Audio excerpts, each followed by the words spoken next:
দয়া করে ছেলেদেরকে একটু পৃথিবী দেখান, অন্তত সি বিচে নিয়ে গিয়ে তাদেরকে জাহাজ আর পানি দেখান। চোখ যখন পানি দেখবে ভিতরের মধ্যে একটা আত্রিং, ভিতরের মধ্যে কেমন কেমন একটা ভাব দেখবেন, তাই সে ফ্রেশ হয়ে গেছে। এইভাবে আল্লাহ আমাদেরকে সৃষ্টি করেছেন। এই জন্য আমার নবী বলছেন, কুল সিরু ফিল আরদ, পৃথিবীর মধ্যে সায়ের করো, সফর করো। সাহাবায়ে কেরাম করেছেন, সলফে সালেহিন উম্মত, সফরের মধ্যে জীবন অতিবাহিত করে দিয়েছেন। আপনারা বুঝতে পেরেছেন? আল্লাহ রাব্বুল আলামিন আমাদের হামি ও নাসির হোক। অনেকে প্রশ্ন করেন, হুজুর আমার মা আর বউ পড়তেছে না মারামারি।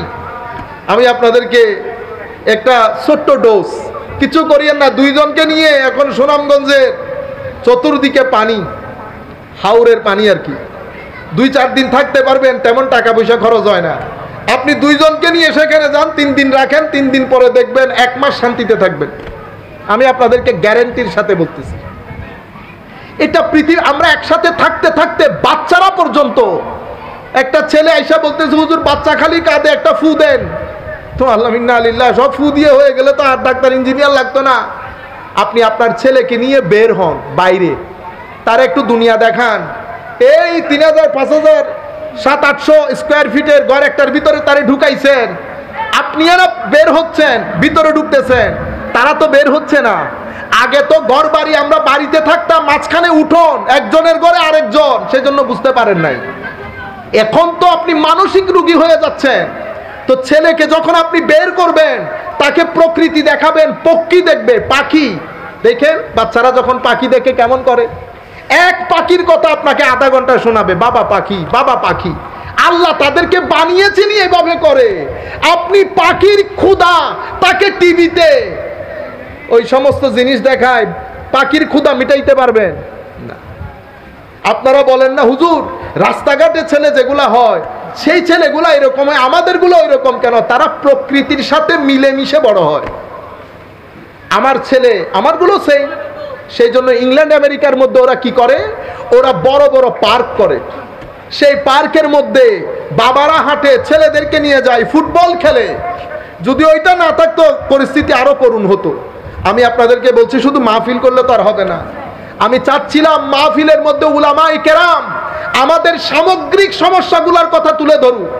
আমাদের সমস্যার কোনো ঠিকানা নাই। আমাদের ছেলেগুলা ডিপ্রেশনে পড়ে যাচ্ছে, মদ, জুয়া, অসামাজিক কার্যকলাপে লিপ্ত হচ্ছে। আমি কোনো কিছুই মেনশন করি না মাহফিলগুলাতে।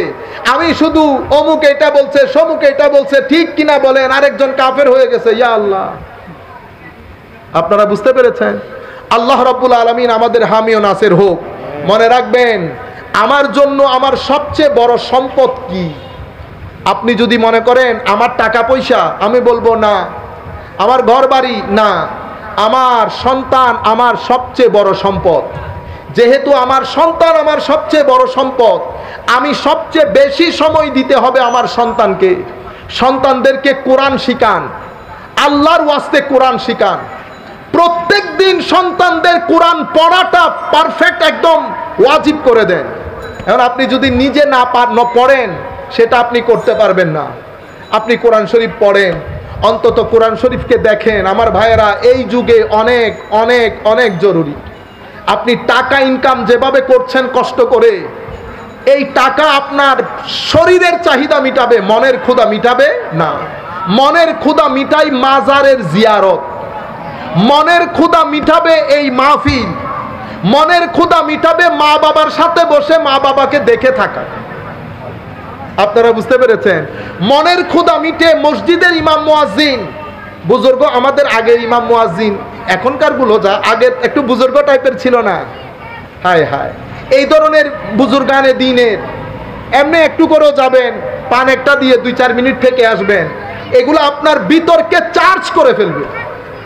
কবরস্থানে গিয়ে মুরব্বিয়ানে কেরামের জিয়ারত করবেন, 10 মিনিট সেখানে বসে থাকবেন, চিন্তা করবেন, আল্লাহ আজকে আছি, আমি না আসলাম, কাশ যদি আল্লাহ আমার সন্তানদেরকে তৌফিক দেন, তারাও আসবে।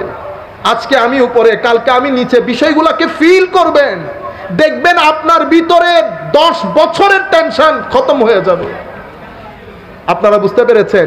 নূর, কোরআনের নূর, হাদিসের নূর, মসজিদের নূর, সোহবতের নূর, এই নূর আপনার জন্য অনেক জরুরি জিনিস।